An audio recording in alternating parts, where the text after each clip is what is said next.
지난 9월 달에 독일 함부르크에서 데모가 있었습니다. 세계적인 데모였습니다.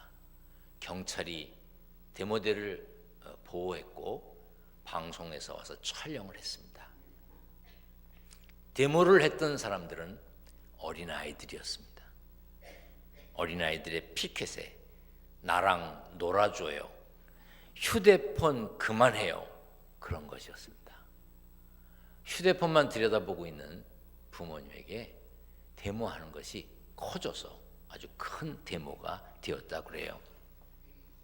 부모가 스마트폰에 집중하고 아이들과 정서적인 교감을 나누지 못하면 아이들 행동에 나쁜 영향을 끼친다고 합니다.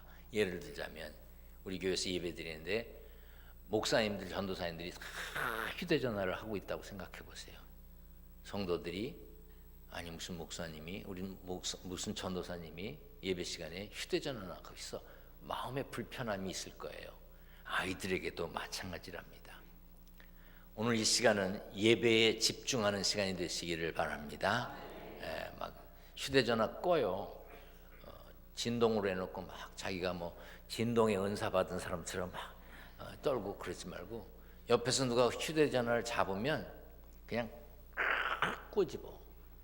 아주 그냥 멍이 들 정도로 꼬집어. 그래야 안 해. 그러니까 예배에 집중하시기를 주님의 이름으로 부탁드립니다. 우리 성경을 높이 들고 고백합니다. 높이 듭니다. 저는 예수 믿어 구원받았습니다. 저는 예수 믿어 하나님 자녀 되었습니다. 저는 예수 믿어 천국 백성 되었습니다. 하나님께서 선물로 주신 오늘 하나님 말씀으로 가르침을 받습니다. 눈을 열어 주위의 법안에 있는 놀라운 진리를 보고 깨닫게 하소서. 아멘으로 순종하여 하나님께 영광 돌리는 삶 되게 하소서. 아멘. 그런 삶이 되시기를 축원합니다. 골로새서에는 만물의 기원이신 예수님이 강조되어 있습니다. 당시 골로새 지역에는 이단들이 성도들을 미혹했는데 그들이 미혹하는 방법 중 하나가 신비로운 비밀을 알려주겠다는 것이었습니다. 옛날이나 지금이나 사람들은 비밀을 알고 싶어 합니다. 당시 이단들은 자기들만 아는 비밀이 있다고 했습니다. 요즘도 마찬가지죠. 이단들은 기존 교회가 성경을 잘못 가르치고 있다, 왜곡하고 있다고 말합니다. 그리고 새로운 비밀, 자기들만 알고 있는 죄송합니다. 비밀이 있다고 접근합니다. 그런데 그런 속임수에 넘어가는 사람이 있어요. 성경 말씀에는 다른 비밀, 다른 복음은 없다고 분명히 가르치고 있습니다. 골로새서에는 비밀이라는 단어가 6번 나옵니다. 그리고 그 비밀은 예수님이라고 가르쳐주고 있습니다. 골로새서 1장 26절 27절입니다. 다 같이 읽어보겠습니다. 이 비밀은 만세와 만대로부터 감추어졌던 것인데 이제는 그의 성도들에게 나타났고 이 비밀은 너희 안에 계신 그리스도시니 곧 영광의 소망이니라. 감추어졌던 비밀은 예수 그리스도입니다. 비밀이었던 예수님이 사람의 몸을 입어 이 땅에 오셨습니다. 그러니 다른 비밀은 없나? 다른 새로운 것은 없나? 두리번거릴 필요가 없습니다. 골로새서 2장 3절입니다. 그 안에는 지혜와 지식의 모든 보화가 감추어져 있느니라. 비밀이신 예수님 안에 세상의 모든 지혜와 세상의 모든 지식이 감추어져 있습니다. 지혜는 사물의 이치나 상황을 제대로 깨닫고 그것에 현명하게 대처할 방도를 생각해내는 정신적인 능력을 말합니다. 지식은 교육이나 경험 또는 연구를 통해서 사물을 분별하고 판단해 아는 것을 말합니다. 지혜와 지식이 예수님 안에 있으므로 우리는 예수님을 더 알려해야 하고 예수님 안에 거해야 합니다. 본문 6절에도 그러므로 너희가 그리스도 예수를 주로 받았으니 그 안에서 행하라고 그랬습니다. 여기서 그리스도 예수를 주로 받았다는 것은 예수님이 구원자로 오셨고 믿으면 멸망하지 않고 영생의 복을 받았다는 거예요. 받을 것이다가 아닙니다. 이미 받았다는 것입니다.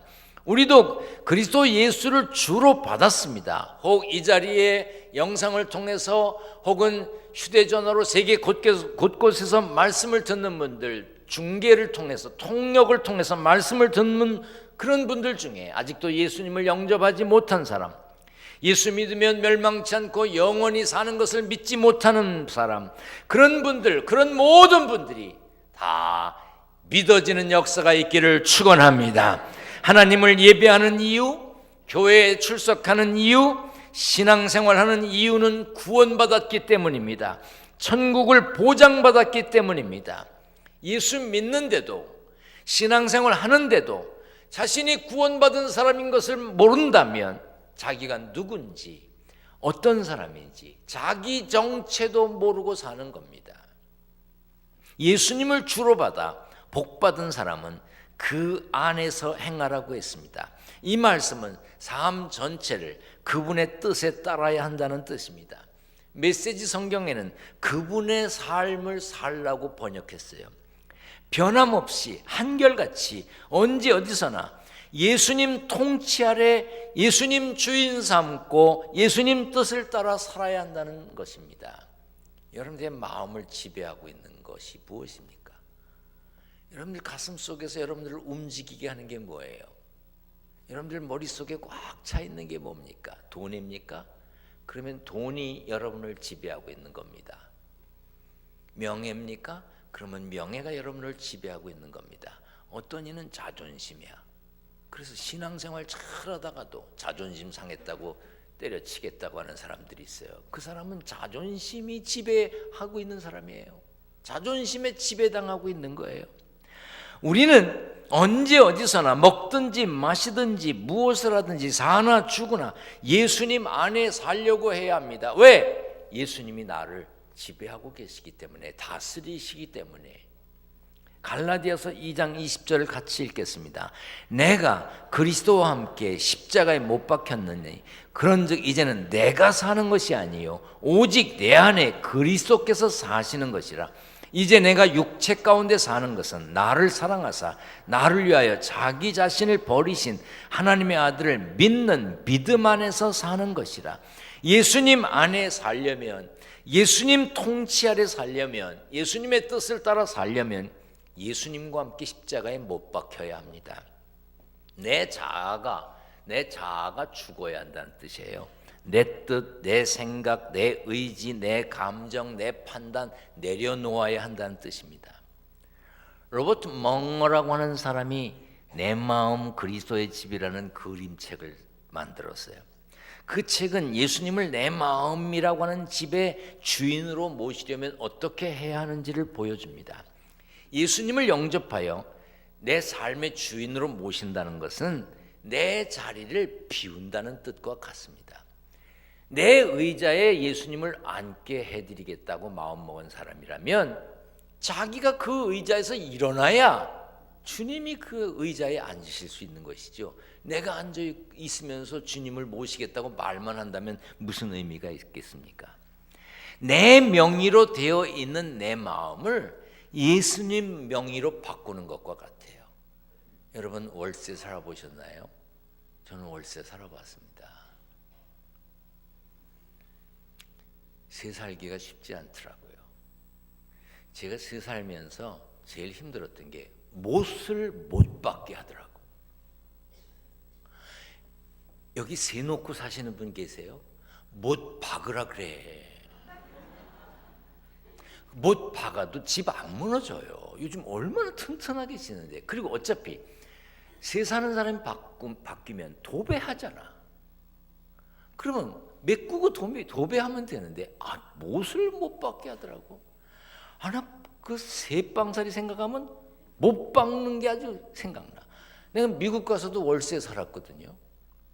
미국 사람들도 못을 못 박게 하더라고. 이게 뭐 접착제 같은 걸로 붙이래. 그럼 무거운 거 걸면 떨어지잖아. 그래서 제가 못에 대한 트라우마가 있어야죠. 그 월세 어렵더만. 여러분, 그런데 내 집 살면 어떻지요? 내 맘대로야. 박았다 잘못 박으면 딴 데 박고. 내 마음의 집을 내 명의가 아니라 예수님의 명의로 바꾼다는 건 그것과 같은 거예요. 내 마음대로 살던 삶에서 예수님 마음대로, 예수님 뜻대로 살기로 결심하는 것을 말합니다. 여러분, 혼자 살다가 같이 살면 불편하지요. 더욱이 나보다 어른과 같이 살려면 얼마나 불편합니까?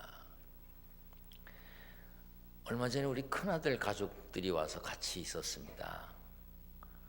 저는 제 며느리가 저를 어려워하는지는 모르겠습니다. 왜냐하면 제가 괜찮은 사람이거든요. 제가 편안한 사람이거든요. 그런데 제 며느리가 저를 어려워했는지는 전 모르겠어요. 그런데 저는 제 며느리가 어렵더라고요. 야, 사는 게 쉽지가 않아. 집에 가서 옷을 벗을 수가 있나? 말을 마음대로 할 수가 있나? 며느리 신경 쓰이대요. 내 마음대로 내 인생 내 편한 대로 살다가 누구 하나만 있어도 불편한 게 사람인데, 하물며 예수님을 내 마음에 모시고 살면 어려운 거 당연한 거지요. 그렇지만 예수님이 내 마음의 주인이 되시고 내 삶의 주인이 되시면 삶이 간결해집니다. 삶이 쉽다는 말이에요. 이것저것 복잡하게 생각할 것 없어요. 그냥 갈 길 가는 거야. 주님이 가신 길 가는 거고, 주님이 원하시는 일을 하는 거고, 주님이 기뻐하시지 않을 일은 하지 않는 거고. 삶이 복잡한 것은 주님을 주인으로 모시지 않았다는 뜻입니다. 오늘 본문 7절에 그 안에 뿌리를 박으며 세움을 받아 교훈을 받은 대로 믿음에 굳게 서서 감사함을 넘치게 하라 그랬어요. 신앙의 뿌리를 어디에 내리느냐가 중요합니다. 성경은 그 안에, 예수님 안에 신앙의 뿌리를 내리라고 했습니다. 예수님께 깊게 내린 신앙의 뿌리를 가진 사람은 어떤 일이 있어도 누가 뭐래도 넘어가지 않습니다. 뽑히지 않습니다. 손가락질을 당해도, 가슴 찌르는 소리를 들어도 예수님께 깊이 뿌리 내린 신앙은 견고하게 서 있습니다. 물론 아무리 믿음 좋은 사람이라 할지라도 마음 상하게 하는 일에, 가슴 아프게 하는 말에 휘청거릴 수는 있습니다. 그러나 뿌리가 깊이 박혀 있으면 결국 그 자리에 서 있는 것이지요. 누군가 여러분에게 마음 아픈 이야기를 했습니까? 손가락질을 했나요? 눈물 나게 했습니까? 비난하는 소리를 했어요? 그래, 흔들어라. 그래, 재미있다. 여러분이 살았으니까, 여러분이 괜찮으니까 그런 소리를 듣는 것입니다. 여러분, 지나가다 공동묘지에 누워있는 그 시체를 향해서 비난하는가요? 아니에요. 살았기 때문에 듣는 소리예요. 그리고 제가 늘 말씀드리잖아요. 너무 잘생겨서 듣는 거예요. 너무 예쁜 거예요. 여러분이 너무 잘생기고 예쁘기 때문에, 한마디로 잘났기 때문에 그런 소리 듣는 겁니다. 저도 가끔 이상한 소리, 터무니없는 소리 듣습니다. 어떤 분은 제게 아유, 누가 목사님께 그런 얘기를 하겠어요? 그러는 분 계신데요. 그렇게 생각해 주셔서 고마운데요. 진짜로 있어요. 그래도 제 마음속에 사람이 있으니까,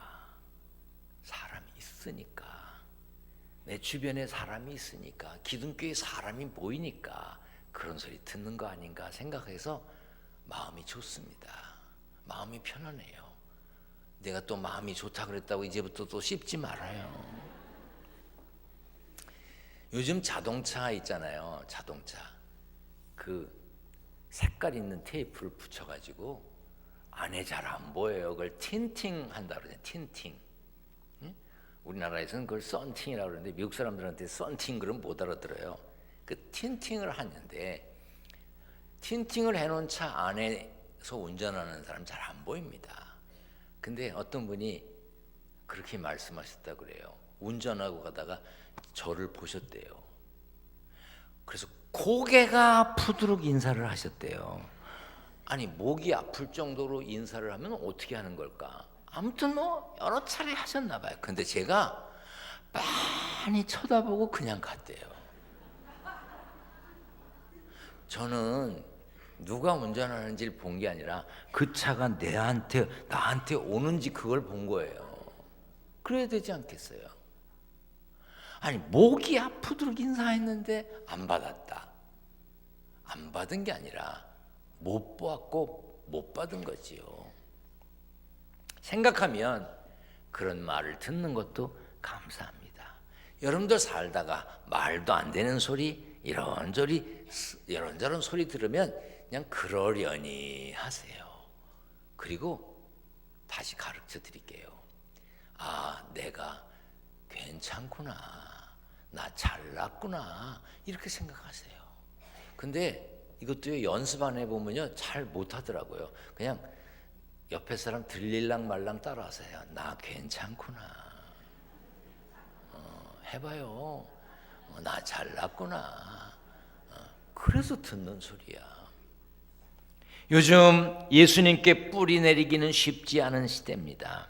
우리 믿음을 흔드는 사람, 흔드는 일이 많습니다. 워낙 큰 나무는요 올라가지도 못하고 밑에서 긁어댑니다. 지나가는 똥개가 나무에서 다리 들고 오줌을 넣어도요 나무 자라는데 도움이 될 뿐입니다. 잠시 흔들려도 큰 나무는 그 자리에 그대로 있는 것입니다. 우리는 그런 거목, 그런 큰 나무 같은 사람이 되어야 합니다.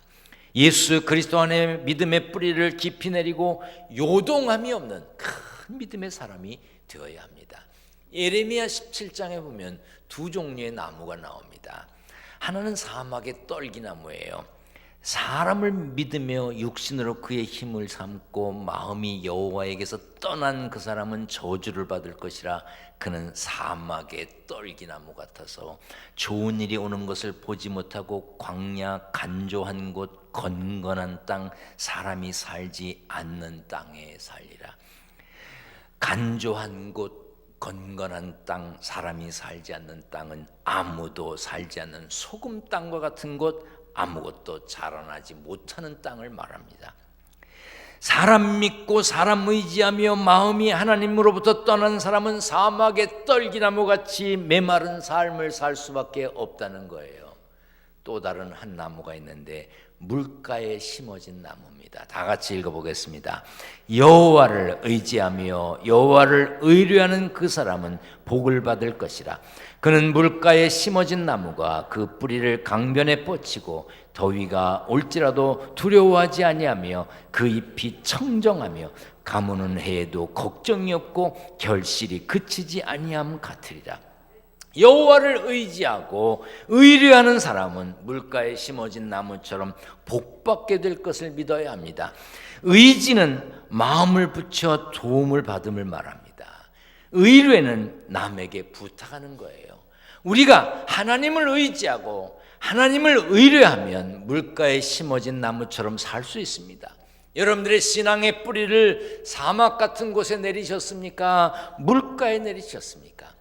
시편 1편 3절에 그는 시냇가에 심은 나무가 철을 따라 열매를 맺으며 그 잎사귀가 마르지 아니함 같으니 그가 하는 모든 일이 다 형통하리로다 했습니다.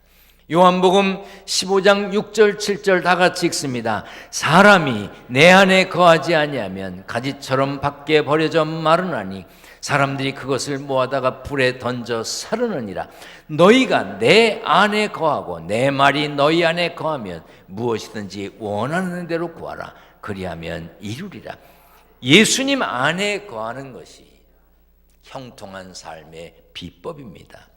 뿌리는 깊게도 내려야 하지만 넓게도 퍼져가야 합니다. 미국 세코이아 국립공원에 세계에서 가장 큰 나무가 있습니다. 2000년이 넘었다고 그래요. 식물학자들이 연구하는 바로 2000년이 넘었답니다. 나무 둘레만 31m나 됩니다. 그런데 그렇게 큰 나무가 그 오랜 세월 동안 그 자리에서 자랄 수 있었던 비결이 뭔가? 2000년이 안 된 나무들도 그 주변에 많이 있는데 그런 나무들은 감히 그 나무에 끼지도 못합니다. 그렇게 엄청난 나무들이 거기에 많은데 어떻게 그것이 가능하냐? 뿌리를 깊이 내리기도 했지만 나무끼리 뿌리와 뿌리가 연결돼서 엮여져 있는 거예요. 그러니까 어떤 바람에도 흔들리지 않는 것이죠. 십자가의 모양을 보세요. 위아래 하나님과 우리 사이의 수직적인 관계와 사람과 사람 사이의 수평적인 관계를 의미하는 십자가가 있습니다. 어떤 분은 난 예수님만 바라보고 교회 다닌다. 난 예수님만 바라보고 신앙생활할 거야. 예, 훌륭하십니다. 그렇게 하셔야지요. 그런데 그것이 다가 아닙니다. 그것이 다가 아니에요. 사람과 사람과의 관계도 중요해서 예수님이 직접 말씀하셨어요. 마태복음 22장 다 같이 읽습니다. 네 마음을 다하고 목숨을 다하고 뜻을 다하여 주 너희 하나님을 사랑하라 하셨으니 이것이 크고 첫째 되는 계명이요 둘째도 그와 같으니 네 이웃을 네 자신같이 사랑하라 하셨으니 이 두 계명이 율법과 선지자의 강령이니라. 예수님 안에 뿌리를 깊이 내릴 뿐 아니라 사람과 얽힌 뿌리도 넓게 퍼쳐야 하는 것입니다. 본문 마지막에는 감사함을 넘치게 하라 그랬어. 예수님 안에서 행하고 뿌리를 내리면 물이 넘쳐 흐르듯 감사를 넘치게 하게 되는 것입니다. 고린도전서 15장에 그러므로 내 사랑하는 형제들아 견실하며 흔들리지 말고 항상 주의 일에 더욱 힘쓰는 자들이 되라. 이는 너희 수고가 주 안에서 헛되지 않은 줄 알미니라. 우리가 견실하며 흔들리지 않는 믿음을 가지면 범사에 감사하며 살면 항상 주의 일에 힘쓰려고 애쓰면 그 수고가 헛되지 않다는 거예요. 여러분 신앙생활하면서 하게 되는 수고, 땀 흘림, 때로는 무시당하는 것 같고 외면당하는 것 같고 아무도 알아주지 않는 것 같은 그런 수고를 하셔도 그 수고가 헛되지 않습니다. 아멘. 찬양에도 그런 거 있잖아요. 천국에서 해같이 빛난다고. 여러분 해같이 빛날 날이 있을 걸 믿으시길 바랍니다. 너 참 잘했다. 너 참 수고했다. 그런 칭찬받는 자리에 주인공이 되어야 하지 않겠습니까? 갑자기 생각이 났어요. 오늘 이 예배에 우리 아버님이 오셨는데요. 제가 짐 정리를 하다 보니까 세상에 초등학교 성적표가 다 있어. 졸업장도 있고 상장도 있고. 누가 모아놓았을까? 에? 내가 초등학교 1학년 성적표를 모아놓았겠어요? 우리 부모님이 모아놓으셨겠지.